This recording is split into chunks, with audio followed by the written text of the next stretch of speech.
Matthieu, chapitre 22. Jésus se met encore à parler aux foules en utilisant des comparaisons. Il leur dit: Le royaume des cieux ressemble à ceci. Un roi prépare un grand repas pour le mariage de son fils. Il envoie ses serviteurs appeler les invités au repas, mais les invités ne veulent pas venir. Il envoie encore d'autres serviteurs pour dire aux invités: Maintenant, le repas est prêt. J'ai fait tuer mes bœufs et mes bêtes bien grasses. Tout est prêt. Venez au repas de mariage. Mais les invités n'y font pas attention et ils s'en vont, l'un à son champ, l'autre à son commerce. Les autres prennent les serviteurs, ils leur font du mal et ils les tuent. Le roi se met en colère.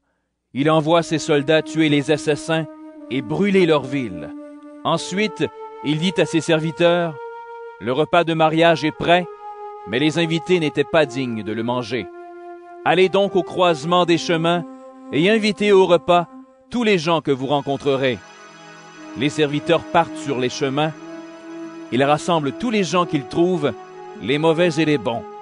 Ainsi, la salle de fête est pleine de monde. Le roi entre pour regarder les invités.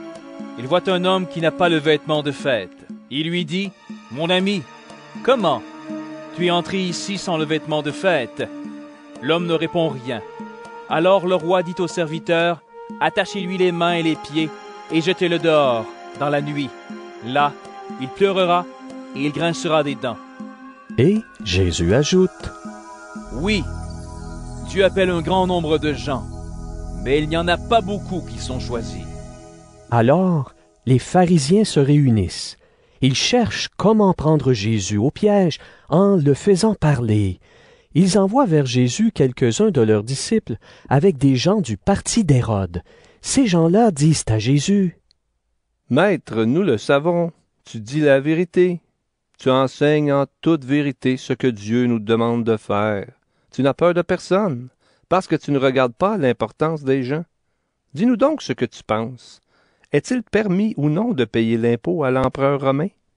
Mais Jésus connaît leur méchanceté, et il leur dit: Homme faux, pourquoi est-ce que vous me tendez un piège?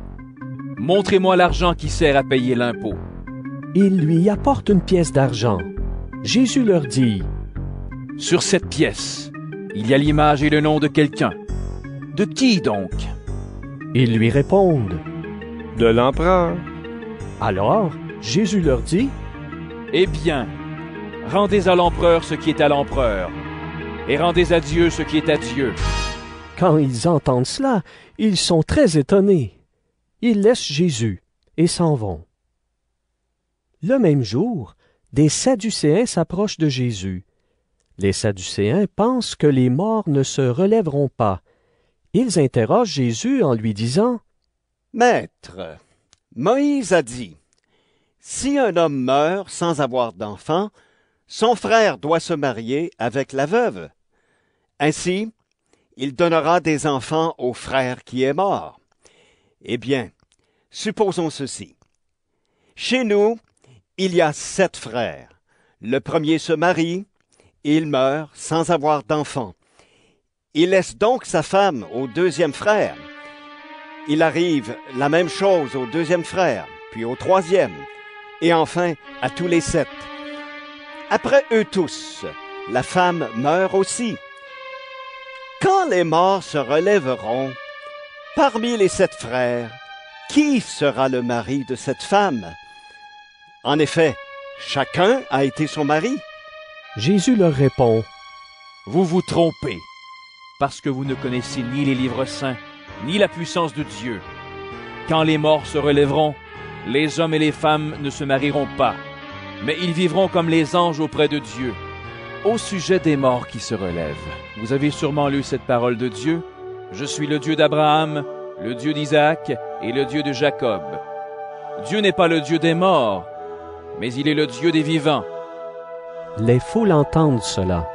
Cet enseignement de Jésus les étonne beaucoup. Les pharisiens apprennent que Jésus a fermé la bouche aux Sadducéens. Alors les pharisiens se réunissent. L'un d'eux, un maître de la loi, veut tendre un piège à Jésus, et il lui demande: Maître, dans la loi, quel est le commandement le plus important? Jésus lui répond: Tu dois aimer le Seigneur ton Dieu de tout ton cœur, de tout ton être et de toute ton intelligence. C'est le plus important et le premier des commandements. Et voici le deuxième commandement, qui est aussi important que le premier. Tu dois aimer ton prochain comme toi-même. Toute la loi de Moïse et tout l'enseignement des prophètes dépendent de ces deux commandements. Les pharisiens sont réunis, et Jésus leur demande: Qu'est-ce que vous pensez du Messie? Il est le fils de qui? Ils lui répondent: Il est le fils de David. Jésus leur dit: David, rempli de l'Esprit Saint, l'a appelé Maître. Pourquoi donc? En effet, David a dit: Le Seigneur déclare à mon Maître, viens t'asseoir à ma droite. Je vais mettre tes ennemis sous tes pieds. David appelle le Messie Maître. Alors, comment est-ce que le Messie peut être aussi fils de David? Parmi les pharisiens, aucun ne peut répondre un seul mot à Jésus.